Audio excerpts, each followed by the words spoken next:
Hello dear student, Rajasthan board कक्षा 10वीं सामाजिक विज्ञान 17 March 2025 very most important question. अगर आप हमारे इस वीडियो को ध्यान से देखते हो तो आपके 80 में से 70 नंबर आने से आपको इस दुनिया की कोई भी ताकत नहीं रोक सकेगी।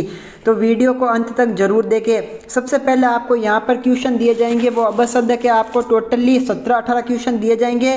सबसे पहला क्वेश्चन है यहाँ पर 1834 में किस राष्ट्र के पहल से ज्वलंत शुल्क संघ स्थापित किया गया? तो इसका राइट ऑप्शन हो जाएगा ब है, वो यहाँ पर प्रश्न राइट आंसर हो जाएगा।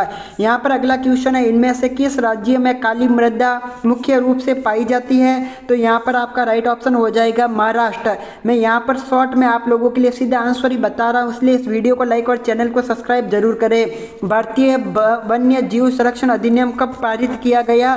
तो भारतीय वन्य जीव संरक्षण अधिनियम है वो आपके 1972 के अंदर पारित किया गया था। यहाँ पर अगला क्वेश्चन है, निम्न में से कौन सा उद्योग चूना पत्थर को कच्चे माल के रूप में प्रयुक्त करता है? तो चूने पत्थर को कच्चे माल के रूप में आपका सीमेंट उद्योग उपयोग में लेता है। दोस्तों वीडियो पसंद आओ तो प्लीज़ अपने दोस्तों के साथ ज़्यादा से ज़्यादा शेयर कर लेना। निम्न में से कौन सा परिवहन साधन भारत का मुख्य साधन है? तो आपको पता है भारत के अंदर सबसे मुख्य रूप से सड़क परिवहन है वो भारत का मुख्य रूप से साधन है। यहाँ पर अगला सवाल है, निम्न में से किस देश में विश्व युद्ध के में सबसे पहले मुद्रण की तकनीक विकसित हुई थी? तो आपको पता है मुद्रण की तकनीक है वो आपके विश्व युद्ध के समय चीन में विकसित हुई थी। कौन सा देश? चीन इज योर राइट आंसर। यहाँ पर अगला सवाल है, जेम्स वाट द्वारा बनाए गए भाप के इंजन का आविष्कार है वो तो जेम्स वाट ने किया, लेकिन यहाँ पर उत्पादक पूछ रहा है, उत्पादक है वो आपके मैथ्यू मेरियो ने किया था। यहाँ पर आपका राइट आंसर हो जाएगा स है, वो यहाँ पर आपका राइट ऑप्शन हो जाएगा। जैसे यहाँ पर अगला क्वेश्चन है, प्रथम विश्व युद्ध 1914 में मित्र राष्ट्रों के खेमे में कौन सा राष्ट्र शामिल नहीं था? तो यहाँ पर इसका राइट ऑप्शन हो जाएगा मित्र राष्ट्र में आपका जर्मनी था, वो शामिल नहीं था। बाकी सभी देश है वो एक दूसरे के साथ शामिल थे। यहाँ पर अगला क्वेश्चन है, अमर जीवन नामक आत्मकथा किसने लिखी थी? अमर जीवन नामक आत्मकथा है वो यहाँ पर रस सुंदरी देवी ने लिखी। कौन सी देवी ने लिखी? तो यहाँ पर आपका राइट आंसर हो जाएगा रस सुंदरी देवी ने लिखी। अगला सवाल है, श्रीलंका स्वतंत्र राष्ट्र कब बना था? श्रीलंका स्वतंत्र राष्ट्र कब बना था? तो इसका आंसर हो जाएगा 1948 में श्रीलंका स्वतंत्र राष्ट्र बना था। यहाँ पर अगला सवाल है, निम्नलिखित में से संघ सूची का विषय नहीं है? तो यहाँ पर आपको संघ सूची के विषय के बारे में जानकारी होनी चाहिए। तो यहाँ पर राष्ट्रीय सुरक्षा, विदेश मामले, बैंकिंग और शिक्षा। तो आपको पता है शिक्षा है वो संघ सूची का मामला नहीं है, तो यहाँ पर आपका शिक्षा है वो राइट आंसर हो जाएगा। दोस्तों आप हमारे चैनल के साथ प्लीज़ जुड़ जाइएगा। भारत में निम्न में से महिलाओं के लिए आरक्षण की व्यवस्था है, महिलाओं के लिए आरक्षण की व्यवस्था किस में है? तो आपको पता है पंचायती राज संस्थाओं में महिलाओं के लिए अलग से यानी पृथक से आरक्षण की व्यवस्था की गई है। तो यहाँ पर आपका राइट ऑप्शन हो जाएगा द। अगला सवाल है, भारतीय लोकतंत्र में दलीय व्यवस्था है, यानी भारतीय लोकतंत्र में दलीय व्यवस्था का क्या काम है? एक दलीय है, दो दलीय है, बहुदलीय है या फिर इनमें से कोई नहीं? तो आपको पता है कि भारत में जो लोकतंत्र की व्यवस्था है वो एक दलीय है, यानी एक दल है वो विकास कर लेगा, उसके बाद में दूसरे दल को ऑटोमेटिकली मौका मिल जाएगा। यहाँ पर 14 सवाल है, यहाँ पर होगा बहुदलीय, सॉरी यहाँ पर अगला सवाल है 14 सवाल है, इसका ऑप्शन हो जाएगा आपके निम्नलिखित में से किस शासन प्रणाली में उत्तरदायी सरकार का गठन होता है? तो आपके उत्तरदायी सरकार का गठन है वो लोकतंत्र में होता है। जनता के द्वारा शासन चुनना ही लोकतंत्र कहलाता है, यानी यहाँ पर जनता ही वोट देती है और जनता ही अपने नायक को चुनती है। तो यहाँ पर आपका ऑप्शन हो जाएगा लोकतंत्र। विश्व बैंक के अनुसार विभिन्न देशों में विकास के आधार पर तुलना करने के लिए किस मापदंड का प्रयोग किया जाता है?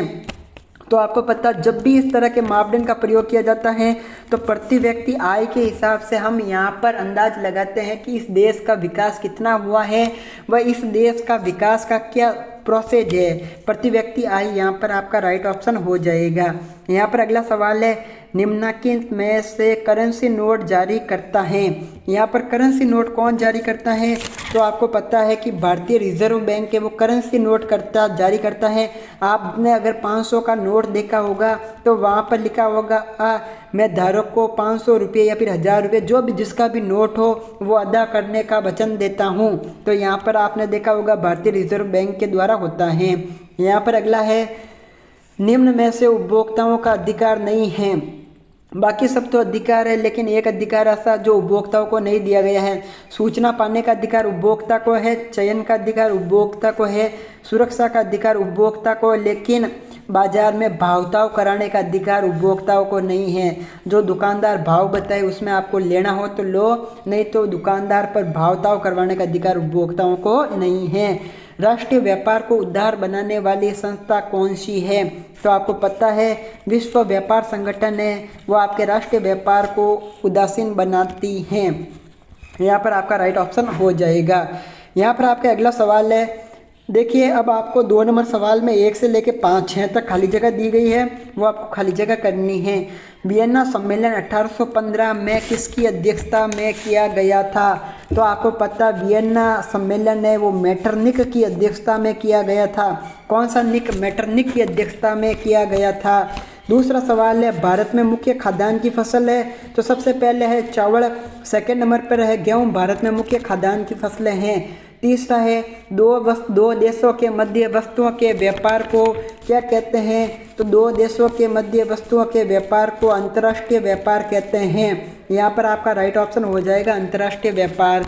यहाँ पर अगला सवाल है, लोकतंत्र में सीधे का अर्थ खाली जगह को राय से शासन नहीं करना है, तो यहाँ पर सीधे का अर्थ है बहुमत की राय से शासन नहीं करना है। जो जिस पार्टी का बहुमत है उसके हिसाब से शासन करना पड़ता है। यहाँ पर अगला 5वीं खाली जगह है, एक वस्तु का प्राकृतिक संसाधनों से उत्पादक, यानी जो वस्तु है उसका प्रगति के द्वारा जो उत्पादन होता है वो प्राथमिक क्षेत्र की गतिविधि के अंदर आता है। कौन से क्षेत्र की गतिविधि के अंदर, तो प्राथमिक क्षेत्र की गतिविधि के अंदर आता है। अगला सवाल है, खाली जगह व्यापार अवरोधक का एक उदाहरण है, तो यहाँ पर आयात कर है वो एक व्यापार अवरोधक का उदाहरण है। आयात कर के माध्यम से व्यापार के अंदर अवरोध पैदा किया जाता है। यहाँ पर आगे वाले क्वेश्चन है वो बड़े बड़े क्वेश्चन है। अगर आप लोग चाहते हो मैं संपूर्ण आपको हल करवाऊँ तो इस वीडियो पे 50 लाइक और अपना सारे दोस्तों के साथ जरूर शेयर करें।